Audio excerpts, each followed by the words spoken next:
Ahí va.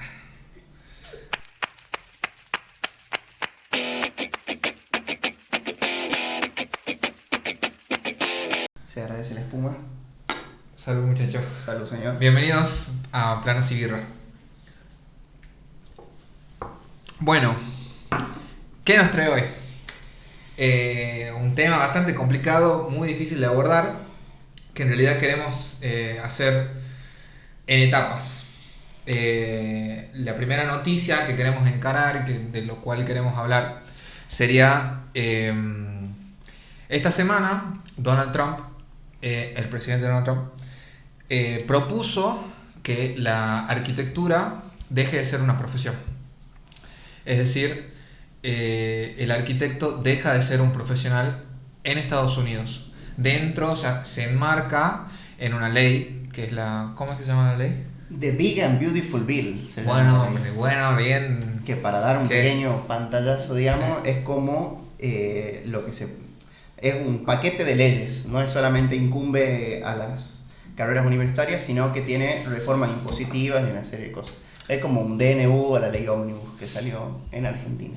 Claro, o sea, sería básicamente que una de las... O sea, lo que nos llega a nosotros, digamos, como profesionales, como arquitectos, sería que no podemos acceder... Bueno, no podemos. Los norteamericanos no pueden acceder a una beca para estudiar arquitectura. Lo cual termina generando como una... O sea, termina siendo desfavorable para la profesión en sí. O sea, no quiere decir que la arquitectura va a dejar de dictarse o que ya no habrán arquitectos nuevos, sino que tendrán que bancarse solos esa carrera, digamos. Sí. Básicamente. Hay que ver cómo funciona para todo esto el sistema norteamericano. Nosotros hablamos de acá, desde Argentina, en un sistema universitario bastante distinto de universidad pública, gratuita y restricta. En Estados Unidos es bastante difícil, bastante diferente, digamos. No solamente es restrictiva la universidad, sino que es muy oneroso, es muy caro acceder a la universidad. El sistema norteamericano plantea una serie de becas, que es lo que le está generando también un problema en general a la economía norteamericana en cierto punto. Yo entiendo que esto, más allá de ser una cuestión de presupuesto universitario, también es un enfoque, digamos, sobre qué es lo que se está viendo básicamente de la profesión de la arquitectura, de ese pensamiento político, digamos, porque no deja de ser también un pensamiento, una postura política. Claro, o sea, suena lejano quizá, porque en realidad esta ley recién se está tocando y es algo que recién se habla, pero en realidad es algo que hoy por hoy ya nos toca y ya nos llegó, y que todo esto va a tener sus consecuencias dentro de nuestra profesión, que en realidad me parece que la ley es una consecuencia de cómo se va llevando el rol profesional y cómo se da nuestra profesión dentro de un mercado laboral, digamos, que eso me parece muy, muy importante, digamos. Sí, o sea, como para que no pase desapercibido el tema de que un posicionamiento de que es una ley muy controvertida, no es que pasó desapercibido en Estados Unidos. Hay, por ejemplo, el posicionamiento del Instituto Americano de Arquitectura, que es el ente que engloba básicamente a los profesionales de la arquitectura de Estados Unidos, posicionamiento en contra hasta una junta de firmas. Básicamente lo que dicen es: el Departamento de Energía está socavando el futuro de la arquitectura y de esta manera luchamos. Y se juntan esta especie de junta de firmas que están haciendo desde ese mismísimo instituto. Sí. Bueno, también, o sea, a ver, ahí puntualmente habla también del rol de la facultad, ¿no? O sea, primero en ese caso sería del instituto de la Asociación de Arquitectos Norteamericanos.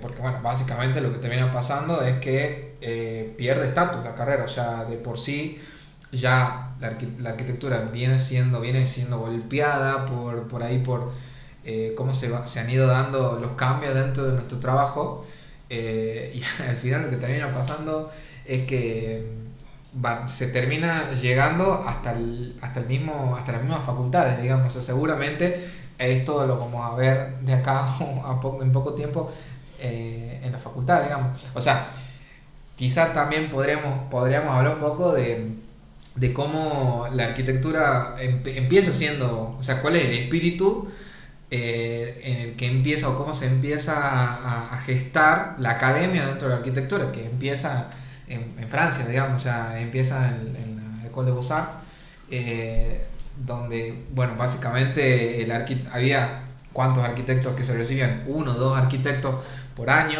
porque era una carrera exclusiva, o sea, porque eras maestro arquitecto, o sea, no es que era una carrera abierta para todos. Quizá es una vuelta a eso, digamos, una vuelta a los inicios donde la arquitectura va a terminar Claro, elitizándose, digamos. claro, o sea, es como que había una persona por año que se convertía en maestro arquitecto, lo que no significaba que todo lo que pasen por la academia no podían construir. Claro. O sea, eso también es como una cuestión. También apunta esto, y sobre todo los posicionamientos que están surgiendo al respecto, de lo que vos decías de el estatus que pierde la carrera, porque una de las cosas que se ven más seriamente afectadas es el acceso a las becas de posgrado. O sea, ya de por sí las becas para acceder al grado tan complicadas, la beca de posgrado es peor. En un mundo y en un mercado laboral que sabemos que exige cada vez más sobre todo en Estados Unidos, digamos, esa hiperpuntualización en tu campo, en tu propio tema, en tu propio nicho. Claro, claro, porque en esa época, o sea, ahí hay una contraposición. En el momento con el que hablamos, cuando vos sos un maestro arquitecto, o sea, cuando sos arquitecto, es más, yo estoy hablando del siglo XIX, principio del XX, podemos llegar al siglo XX y el arquitecto no era, o sea, cuando por ejemplo Wright, Le Corbusier, ellos hablaban de que la arquitectura tenía que diseñar todo, desde una ciudad hasta una cuchara. Entonces, hay una evolución del mercado laboral donde, bueno, básicamente hay que especializarse, que es lo que vos decís, o sea, donde hablamos donde ya tenés que saber, o sea, ya hay una especialización en arquitectura sustentable, hay una especialización en historia de la arquitectura, hay una especialización, etcétera, etcétera, etcétera. Lo que termina llevando así es que el arquitecto solo mira una parte, digamos, o sea, ya no hay un profesional que abarque todos los campos, ya nosotros no hablamos de ciudad, salvo que sea urbanista. O sea, ya nosotros directamente... Es una discusión que no está al acceso de todos, que cada vez va a estar menos al acceso de todos. Claro. Pienso que sí, que lejos de ser un error o una cosa que se puede pasar por alto en la decisión esta, es también un objetivo, digamos. O sea, al no formar los arquitectos y los profesionales de ese modo integral, lo que se reduce en cierta manera es el pensamiento crítico sobre la ciudad y sobre lo que se puede hacer desde la profesión.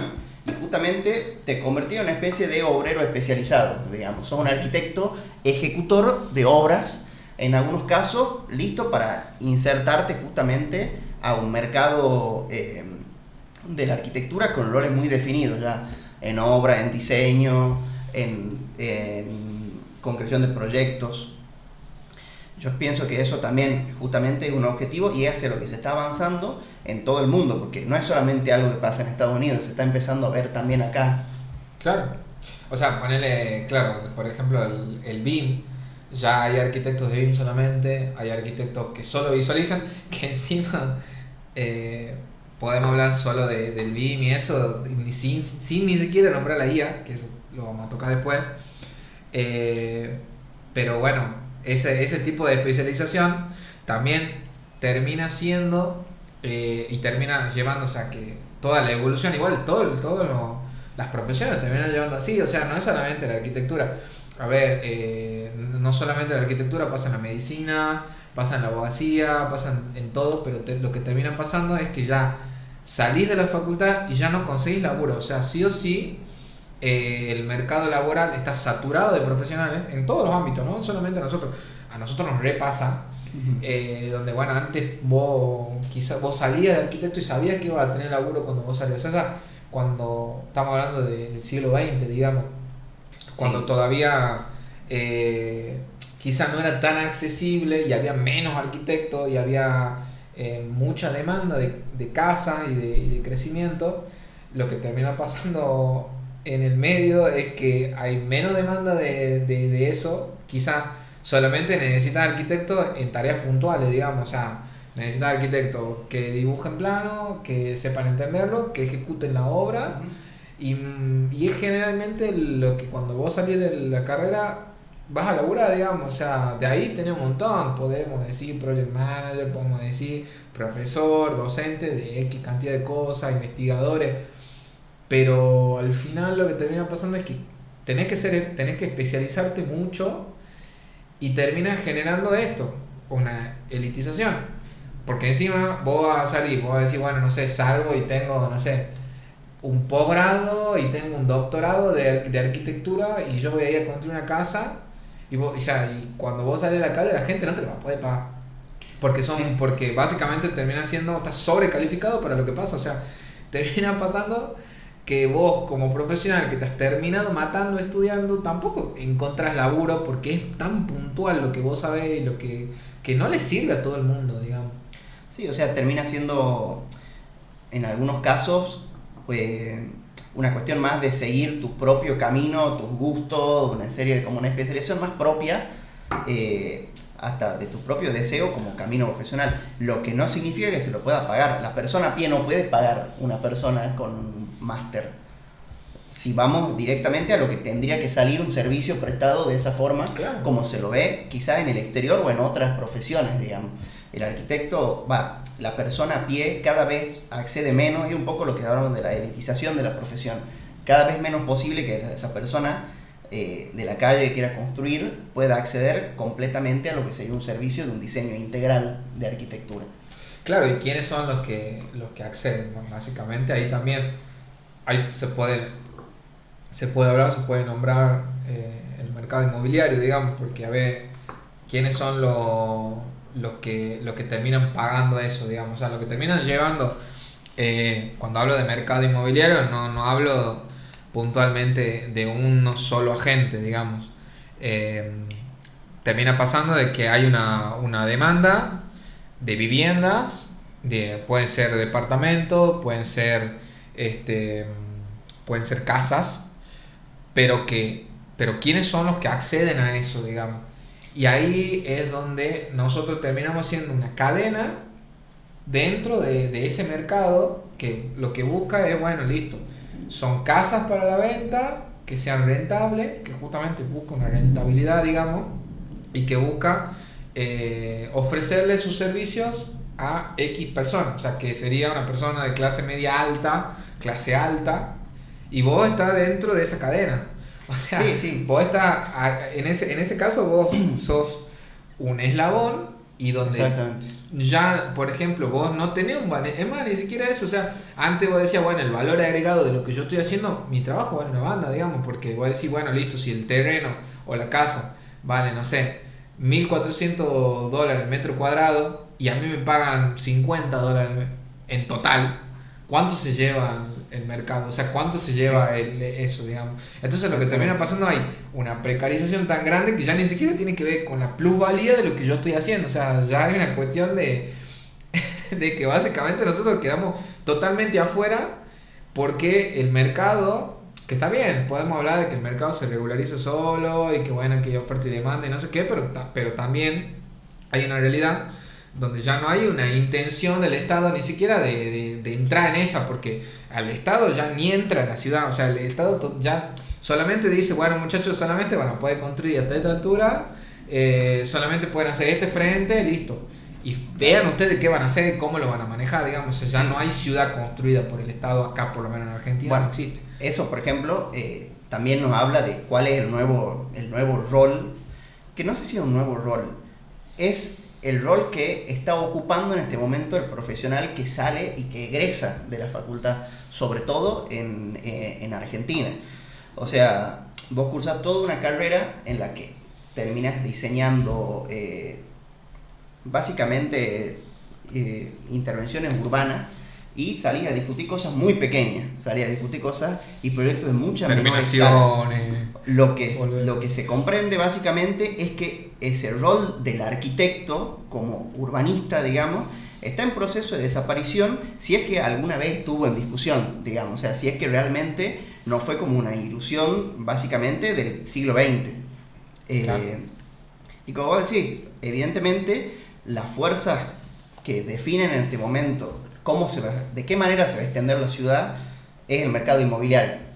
Hay unas ciertas cuestiones y unos ciertos límites, unos ciertos parámetros que los pone el Estado. Pero el Estado en este momento no es como, bueno, eso, ¿sabes qué? Es hermoso para discutir, para verlo, digamos, como el Estado a lo largo de ciertas intervenciones en momentos históricos muy puntuales se puso al frente de desarrollos completos en cuanto a tipología, en cuanto a desarrollo de la teoría urbana, y cómo los mismos arquitectos se pusieron ahí. Claro. Por ejemplo, estamos hablando de que estamos en el 2026, justamente. Casi lo Casi estaba hablando que en 1926 estaban los congresos SIAM, por ejemplo. Estaba hablando de discusiones, creo que empezaron en el 28, a chequear, digamos. Pero estaba hablando de congresos internacionales de arquitectura donde se estaba discutiendo la ciudad. O sea, esta gente tenemos empezó a rol de discutir. urbanista. O sea, en ese momento el arquitecto, el profesional de la arquitectura, llegaba a discutir eso. O sea, Claro. para hacer un paralelismo, lo que se discutía en los capítulos anteriores, como por ejemplo el de la Bauhaus, lo que abarcaba el diseño era desde la cuchara hasta la ciudad. Claro. Ahora, por ejemplo, hay que ver realmente qué capacidad para discutir eso hay de un profesional. Más allá de andar a entrar a comentar en el Facebook de la municipalidad. Claro, porque además es como literal, o sea, ¿cuál es el rol que nosotros ponemos? Nosotros ponemos parámetros hoy por hoy, o sea, que decir, bueno, listo, pues son parámetros que tampoco está mal, pero a ver, quizá no, o sea, ¿qué pasa dentro de esos parámetros? Porque si uno pone parámetros de decir, bueno, altura tanto, FOS tanto, el FOS y la altura, bueno, altura del edificio y ocupación del suelo que tenés, digamos, porcentaje de ocupación del suelo, hay lugares en los que vos vas a tener más aire, que buscas que se construya menos y toda esa cuestión que es entendible, pero ¿qué pasa en los vacíos? Que justamente la ciudad es qué pasa entre los vacíos que ocurre entre las casas. Porque no es solamente el hacer urbanismo, aparece ahí. Y ahí es donde estamos fallando, y ahí es donde estamos opinando, no nos estamos metiendo, solamente estamos perdidos en el diseño y en ejecutar cosas chiquitas, como cosas técnicas, como que no hablamos, no opinamos, no tenemos opinión, no hablamos de valor con respecto a si está bien o está mal, o qué opinamos con cómo se vive una ciudad, cómo se vive el transporte. En la época en la que vos decís, digamos, donde hablamos de los congresos SIAM, quizás también todo se fue a la verga cuando se mandó la cagada de Brasilia y cuando ya la figura del arquitecto quizá era todólogo, se ha visto que era tan que se haya sido para mí una ruptura clave, digamos, o sea, porque ya sabés que el arquitecto no puede abarcar todos los conocimientos. Pero nosotros hemos pasado de abarca todo a no abarca nada. Sí, hay una postura ahora de entender la ciudad desde la interdisciplina, digamos. Sí. Desde lo interdisciplinario. Pero justamente también eso es una mirada que en Latinoamérica estuvo presente, digamos. Los congresos, los seminarios de arquitectura latinoamericana que se vienen organizando desde los 80, había personas que veían la arquitectura desde un punto de vista histórico, que se trabajaba también históricamente, ahora se trabajan también con trabajadores sociales, con una serie de cosas que te apoyan justamente esa labor arquitectónica y sobre todo esa mirada. Porque esto es importante también, dentro de esa mirada crítica, en Latinoamérica la mirada crítica siempre ha venido atada como con un punto de vista, no sé si uno le puede decir ideológico, digamos, pero si hay una mirada diferente de la ciudad y sobre todo la ciudad que nos viene de otro lugar y de los desarrollos que nos vienen impuestos. O sea, ¿qué más impuesto que esto? Digamos, que un pensamiento de cómo se está modificando la profesión completa en un país importante a nivel global y con mucha influencia como es Estados Unidos, y cómo eso nos va a terminar de repercutir a nosotros. O sea, si ya ni siquiera hay esa capacidad de discutir en la profesión, menos vamos a discutir cómo nos puede llegar todo este tipo de cambios, digamos. Básicamente lo que habría que pensar es si desde la arquitectura no pensamos la ciudad, ¿desde dónde se la está pensando? Si no es el arquitecto el que la piensa, si no es el Estado, ¿quién es el que la está pensando? Bueno, es que la arquitectura básicamente, o sea, no la arquitectura en sí, pero el suelo, el uso del suelo, ha empezado siendo un uso del suelo. Bueno, la vivienda básicamente era un bien básico, como de tener una casa por Segunda Guerra Mundial, a decir, tenemos departamentos en Nordelta que son bienes financieros, que son bienes, o sea, el uso del suelo termina siendo un bien que terminan generando esa plusvalía o ese como terminan generando como digamos, ¿cómo se llama la palabra? Sí, o sea, Cuando siendo hablas de mercado inmobiliario. una fuente de inversión, digamos. Claro. Es básicamente una. Claro, cuando hablamos de la inversión. arquitectura hoy por hoy, o sea, cuando hablamos de un mercado inmobiliario, hablamos de una inversión financiera.